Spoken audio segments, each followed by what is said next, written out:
तुहिना जी।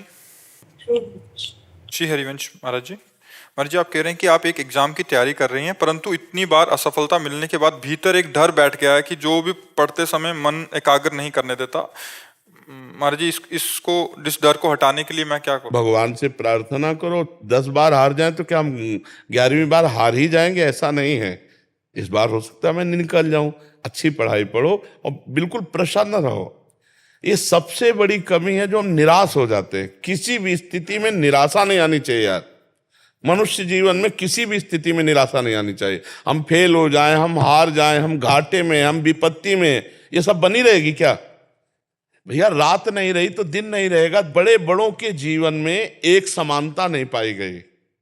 सुबह राज्याभिषेक हो रहा है भगवान श्री राम का, तैयारी बिल्कुल जोर की चल रही, और समय के निर्णय निकल गया। 14 वर्ष विशेष उदासी, उदासी भाव से 14 वर्ष का वनवास।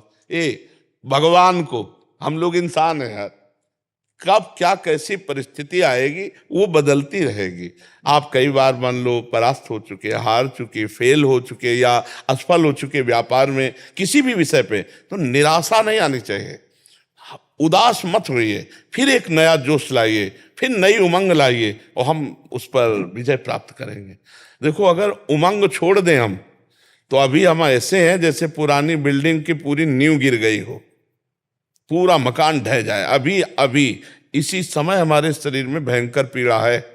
कितने कष्ट तुम्हें गिनावे, लेकिन हम उत्साह के एकमात्र भगवान का बल और उत्साह, हम हारे नहीं हैं। अभी भी हम नहीं हारे, तो हमारी दिनचर्या चल रही, 12 बजे रात्रि से दिनचर्या चल रही। अगर हम हार जाएं तो अभी बिस्तर पकड़ ले, अभी बिस्तर पकड़ ले।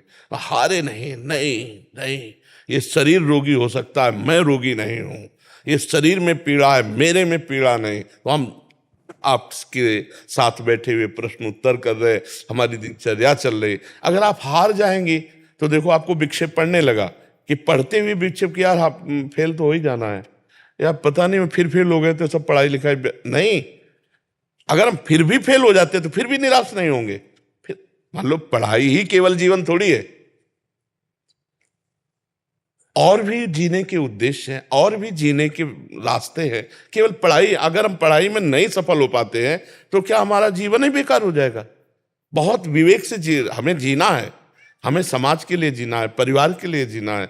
हमें और जीने के कई कारण हैं जीने का। क्यों यही नहीं कि हम फेल होते चले गए तो अब क्या करें, अब शरीर को नष्ट कर दें। बहुत से बच्चे ऐसे करते हैं, बहुत से किसान ऐसा कर लेते हैं, बहुत से व्यापारी ऐसा नहीं करना चाहिए। हमारे जीने के और भी कारण हैं। सबसे बड़ा कारण है भगवत प्राप्ति, और वो अगर इस मनुष्य शरीर में नहीं हुआ तो किसी योनि में नहीं होगी। मुझे भजन करना, मुझे भगवान की प्राप्ति करनी है, और भगवान मिल गए तो सब कुछ मिल जाएगा। आप विचार करो, भगवान मिल, हमको एक बहुत बड़े विद्वान मिले काशी में। जब हम घाटों पे रहते थे वैराग्य से, तो उन्होंने कहा, स्वामी जी आप कितना पढ़े? उनका कक्षा 9, गांव के स्कूल के। उनका जीवन बेकार है, कम से कम व्याकरण तो पढ़ लीजिए। संस्कृत का एक होता है व्याकरण, जिसमें शास्त्रीय शब्दों का ज्ञान होता है। उनका हमारी आस्था नहीं है, हमारी आस्था भजन और तपस्या में है। तो उनका क्या ज्ञान प्राप्त हो जाएगा भजन और तपस्या से, बिना व्याकरण पढ़े? उनका, मुझे तो ऐसा विश्वास है कि वेदों का अर्थ भी आ जाएगा अगर तपस्या और भजन हो। क्योंकि तपस्या से क्या नहीं हो सकता, भजन से क्या नहीं हो सकता।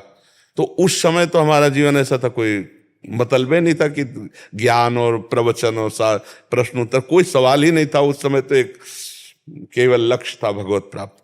लक्ष्य बना लिया तो आज आपका प्रश्न बाद में पूरा होगा, उत्तर पहले दिमाग हमारा तैयार कर लेता है। ये हमको बताते थोड़ी कि हम प्रश्न का क्या करने वाले हैं। ऐसा नहीं है कि पहले हमें प्रश्न बताया गया हो फिर हम उसका उत्तर चयन किया हो, फिर नहीं। आप करो, आप प्रश्न करो, और पूरा नहीं होने देंगे, उत्तर भगवान पहले यहां फिट कर देंगे। क्यों? क्योंकि उत्तर हम नहीं दे रहे, हमारे भगवान बैठ करके दिमाग में देते हैं। इसलिए जहां तुम्हारा प्रश्न हुआ फौरन उत्तर। एक प्रश्न, ऐसे ऐसे जटिल प्रश्न, और एक दिन से चल रहा है, वर्षों से चल रहा है, वर्षों से प्रश्न आ रहे हैं और वर्षों से उत्तर हो रहा है। चाहे जितना पढ़ा लिखा हो, उत्तर के लिए समय चाहिए। उत्तर के लिए समय चाहिए कि नहीं चाहिए?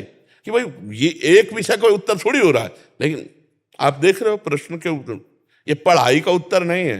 कक्षा 9 पढ़े हैं गांव के स्कूल की जानते हो हालत क्या होती है? धूप में मास्टर बैठे, सर्दी में लड़का उधर बैठे हुए। हम ऐसे स्कूल में पढ़े, ऐसे थोड़ी पढ़े कि ABCD तो 6 से शुरू की जाती, कक्षा 6 से ABCD शुरू होती थी। तो 9 कक्षा में क्या है, 9 तक कितनी पढ़ाई होती, ना कोई संस्कृत कॉलेज गए, ना कोई ऐसा पढ़े। तो हम ये कह रहे हैं कि हमारे जीवन का उद्देश्य यदि सत्य है तो प्रकाशित होके रहेगा। कितना पढ़ लेते, क्या बनते। और आज भगवान की शरण में तो जो बने हैं वो सब यहीं दर्शन देने आते हैं। तो हम ये कह रहे हैं कि निराश होने की जरूरत नहीं। सबके लिए एक स्थान बाकी है, भगवान। जब सब जगह से हार जाला तो भगवान की शरण में हो जाना, देखना तुम जीत जाओगे। भगवान का बल अमोघ बल है। वो हम अपने से कह रहे हैं। मरी हुई किडनी, फेल किडनी को 18 वर्ष हो गए चलते हुए, तो वो कहां से चल रहा है? भगवान का बल चल रहा है, भगवान के बल से चल रहा है। वो करतुम अकर्तुम अन्यथा करतुम है। हारना नहीं, कभी हारना नहीं। अंदर से भगवान से जुड़े रहो। इस बार नहीं तो इस बार जीतेंगे, निराश मत हो। और भगवान का बल नहीं होगा तो जीते हुए भी हारे हुए हो, और भगवान का बल है तो हारे हुए भी जीत जाओगे, पक्का समझो। जैसे युधिष्ठिर जी हार गए सब कुछ।